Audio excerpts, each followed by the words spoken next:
Dans le dessein essentiellement de dépêtrer la société de toute routine sclérosante, améliorer tant soit peu les niveaux de vie des citoyens, redorer les blassons ternis dans son pays en milieu scolaire en vue d'un avenir radieux, c'est là dans plusieurs domaines qui sont la santé prophylactique, l'assainissement de l'environnement scolaire, l'éducation numérique, la formation continue, tel est aussi le leitmotiv avec lequel M. Pichuyunga, qui du reste était présent, quoique absent du pays physiquement, avait à titre de rappel créé en l'an 2021 l'ONG Congo Bomoko.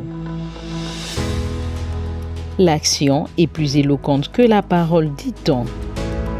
La matérialisation du dit projet va s'ouvrir vendredi, le 26e jour du mois de juillet 2024, au Centre d'études pour l'action sociale de la commune de la Gombe par une cérémonie philanthropique découverte de l'ONG Congo Bomoko ainsi que du projet Fontaine for Youth et ou installation des fontaines d'eau en milieu scolaire. Nous avons traversé tant de défis, tant de souffrances, mais il est temps de tourner notre regard vers l'avenir et de bâtir ensemble un Congo meilleur.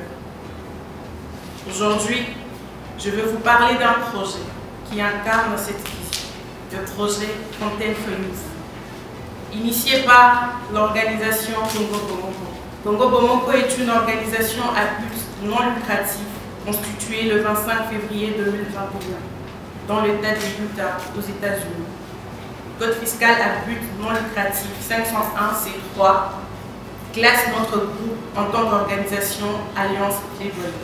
Nous considérons l'assainissement, l'éducation et l'accès à l'eau potable comme de droits humains fondamentaux. Notre objectif est d'élever les niveaux de vie des citoyens congolais. Nos efforts se concentrent sur l'accès des populations à l'eau potable, l'éducation des jeunes, la possibilité pour les femmes de subvenir aux besoins de leur famille et l'aide aux zones sous-développées pour l'accès aux installations sanitaires. En plus de ces domaines clés, nous nous engageons également à faire progresser la technologie et l'utilisation de l'intelligence artificielle. Moments fatidiques pendant lesquels l'assistance devrait s'enquérir de la quintessence de la vision par les fondateurs de l'ONG, M. Pichuyunga. C'est une centre de chercher et créer des leaders, des jeunes leaders, que les jeunes Congolais sachent à jeune âge ils ont plus d'opportunités. Et ne pas s'attendre à quelqu'un d'autre, c'est nous qui doivent créer. Tu vois? Alors, de l'eau, depuis 2015, on a changé la loi au Congo, on a dit l'eau est un droit humain, c'est un droit congolais. Donc on ne doit même pas chercher à penser à ça. Pour nous, les jeunes Congolais catholiques, est la meilleure autoroute pour nous que nous pouvons utiliser pour améliorer le Congo. Ils sont ouverts à nous, que nous les jeunes arrivent à commencer à crier là-dessus. Je voulais parler de l'artificielle intelligence que nous amenons. C'est une nouvelle technologie. Mais je me suis rappelé, nos ancêtres sont en train de dire que pour redresser un arbre, il faut commencer à se petit. Donc c'est difficile aujourd'hui avec les jeunes Congolais qui sont déjà grandis, de là convaincre d'autres choses. Mais la vision de nos petits, c'est ce qui va créer tout ça. Nous voudrons, avec l'idée de la Fontaine for Youth, comme nous avons un problème d'eau à Kinshasa, c'est que moi j'ai à convaincre, on a eu à convaincre l'Église catholique. Nous voulons créer un système, l'école aura quelque chose à produire pour leur donner l'argent. Lorsque nous portons l'école, nous faisons en forage et en maille de l'eau pour les enfants. Au même moment, nous leur convoquons, nous voulons vendre cette eau. En priorité, le dévolu sera jeté sur les écoles du district des Funa, dont notamment les PC de Lissala de la commune des Kassavubu. Quelle que soit la longueur de la route, il faut commencer à faire un pas. Vous avez fait un pas. Et ce pas vous apportera la vie à ces jeunes gens, à nous, les encadreurs. Nous ne manquerons jamais de prier et de faire tout pour que les parents de ces enfants sentent qu'il y a quelqu'un qui est là, qui s'est soucié de ces enfants, qui était parti aux États-Unis. Ce n'est pas donné à n'importe qui. Aller aux États-Unis, avoir une formation et dire que je ne peux pas manger seul. Je vais donner à mes petits frères une petite sœur. Dieu sera avec vous. Et au moment où nous parlons, Dieu est avec vous. Merci beaucoup. Avec toute l'eau de cette terre, riche et vaste, pourquoi tant de gens souffrent-ils et font-ils face à la faim? Pourquoi ces enfants devraient-ils faire face à un destin si sinistre? Car le subitat devrait être à leur portée. N'oublions pas les cris de ces jeunes âmes. Agissons maintenant et attendons leur soupir silencieux. Ensemble, nous pouvons leur apporter espoir et la lumière et rendre leur avenir un peu plus brillant. Les larmes des enfants oubliés, la tragédie de la rareté de l'eau au Congo, en terre congolaise, où le fleuve coule si largement, une histoire tragique de soif mais peut-être bien. La grandeur d'un pays ne dépend pas seulement de l'exiguïté de son territoire, mais bien de son potentiel tant économique, social, politique et organisationnel. Pour ne pas passer sous silence son produit intérieur brut, PIB décent et les niveaux de vie de sa population pourvue d'une santé resplendissante, d'une instruction avérée et d'une mentalité équilibrée et ou scientifique. La grandeur d'un pays dépend également de la qualité de sa jeunesse bien éduquée et instruite. Cette éducation nécessite un encadrement soutenu. Cela n'est possible que dans un environnement sain dans lequel elle doit passer la majeure partie de son temps. Cependant, une question se pose. Comment peut-on supporter d'œuvrer pendant plusieurs années dans un environnement scolaire malsain et crapuleux? Nombreux sont tombés malades, et les enseignants et les élèves. Personne, on a crié, c'est comme notre ancien abbé coordonnateur, et il disait que la force de l'enseignant lui seul qui peut le débloquer. Parce que nous avons parlé, personne ne nous écoute. Nous sommes des agents de l'État. Nous attendons la réponse du côté de notre employeur qui est l'État congolais, le gouvernement congolais. Apparemment, notre gouvernement n'a pas vraiment la bonne volonté. Parce que chaque fois quand il y a des négociations, on va chercher à faire appel à des syndicats qui n'existent pas. Au lieu d'appeler les vrais syndicats des enseignants, mais non, ils vont chercher, ils vont fabriquer les syndicats pour aller se faire défendre là-bas et non pas défendre la cause de l'enseignant. Depuis la création de ces établissements scolaires à l'époque du Congo belge, voici 30 ans révolus, les PCT4 ainsi que les P5 et 6 implantés dans la commune de Kassavubu, où s'ouvrent les travaux d'assainissement, nécessitent une prise en charge urgente. Ces infrastructures, dans un état de délabrement très avancé, les murs et les installations sanitaires très sales, les plafonds troués, des bancs complètement cassés, on s'y croirait dans une poubelle.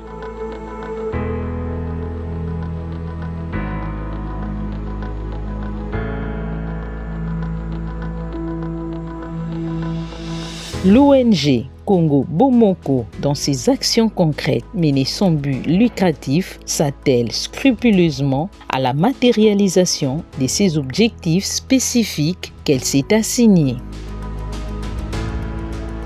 C'est ainsi que M. Pichuyunga, président initiateur de l'ONG, en compagnie de son coordonnateur M. Dani Ekulu, ainsi que d'autres membres de l'ONG, procédait pendant les vacances aux travaux d'assainissement de lundi à vendredi à partir de 10h à 16h. C'est là à l'EPCT4 Lissala, ensuite à l'EP5 et 6.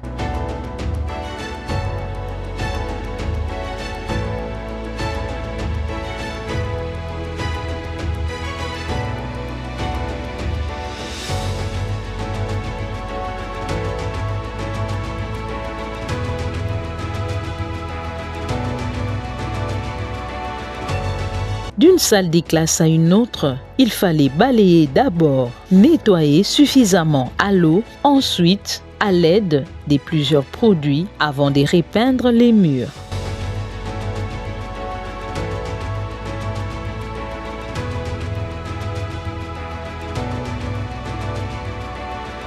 Une manne tombée du ciel, à en croire les administratifs de ces établissements scolaires qui ont réceptionné cette donation avec une liesse indescriptible. Monsieur Pichuyunga, c'est un bienfaiteur. Lui-même a résolu instaurer le forage. Avec le forage, les enfants auront la gratuité en eau et les gens des environs prendront aussi de l'eau sans dépenser beaucoup d'énergie. C'est un monsieur qui a bien résolu. Nous sommes très contents de ce qu'il fait pour nous dans l'enceinte de l'école. Nous lui souhaitons vraiment longue vie et qu'il ne se décourage pas, qu'il continue comme il le fait partout. Il n'y a pas des gens qui viennent de l'Europe là, qui viennent par exemple des États-Unis d'Amérique, ils viennent ici, ils se donnent à des maisons en étage, des voitures et tout ça. Mais lui, ce que nous avons constaté à lui, cette spécialité de pouvoir aider les enfants, c'est vraiment quelque chose de merveilleux. Nous avons eu l'occasion de recevoir l'ONG Congo Bomoko qui est venu solliciter pour répéter cette école. Vraiment, nous avons c'est la chance que Dieu qui a fait ça. Puisque l'école est devenue vraiment délabrée. Les OEC, on n'en parle pas. Les bâtiments, l'endroit où l'enfant va suivre les cours, vraiment.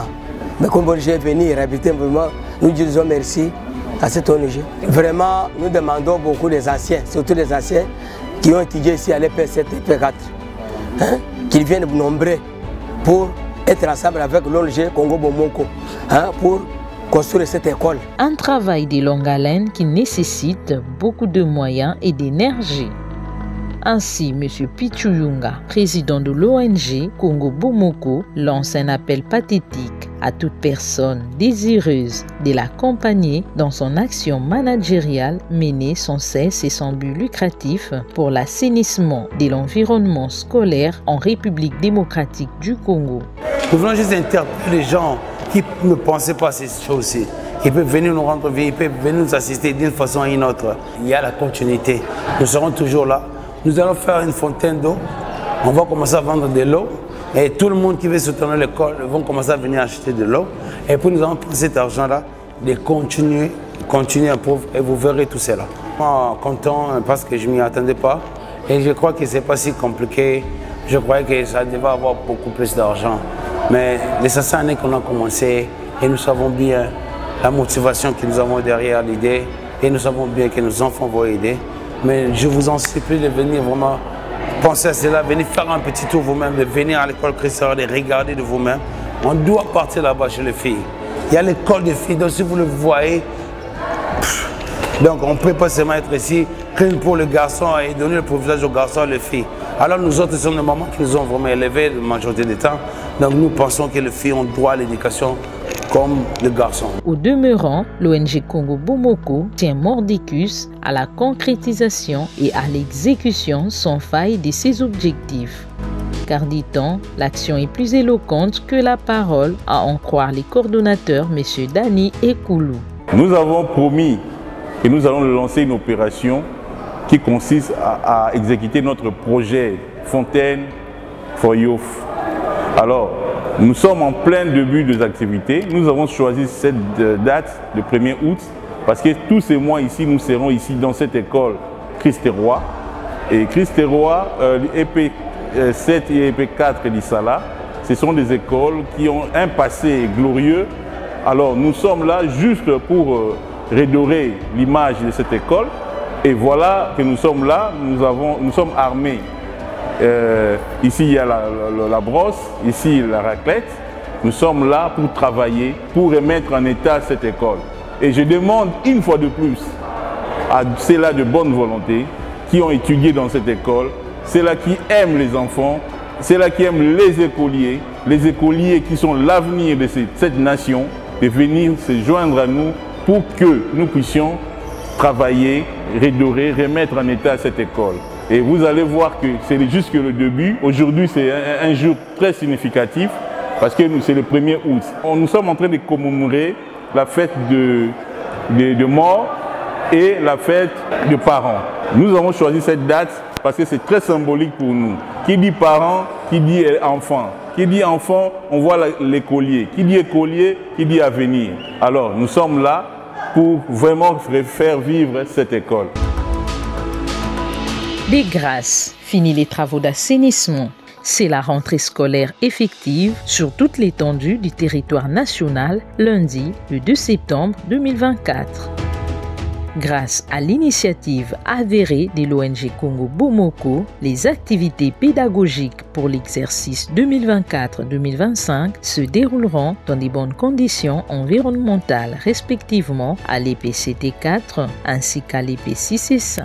C'est l'école de l'État. L'État a échoué et un fils du pays a vu qu'on ne peut pas continuer à laisser le pays dans les enfants dans de telles conditions. C'est pourquoi nous avons vu atterrir ici chez nous le P4 et P7 d'Issala, un bienfaiteur qui s'appelle l'ONG Congo Bomoko, dirigé par des maîtres alors par le président Pichu Yunga. Dites merci Congo Bomoko. Rien que par sa fraîcheur légendaire et alléchante, vous ne pouvez imaginer les piteux états dans lesquels s'est trouvé ces établissements scolaires. L'heure est à l'attente de la suite du projet Congo Bomoko, lesquels consistent essentiellement à l'installation des forages d'eau en milieu scolaire.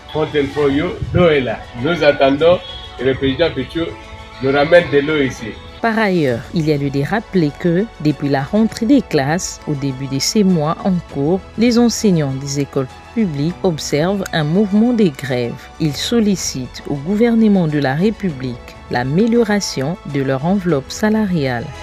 Ainsi, les surnuméraires de l'EPC d'Issala lancent-ils au gouvernement ainsi qu'à toute autorité compétente un message pathétique concernant notamment la responsabilité qui leur incombe dans la formation de l'intelligentsia de demain en s'inscrivant dans la logique de la mise en application de la gratuité de l'enseignement des bases.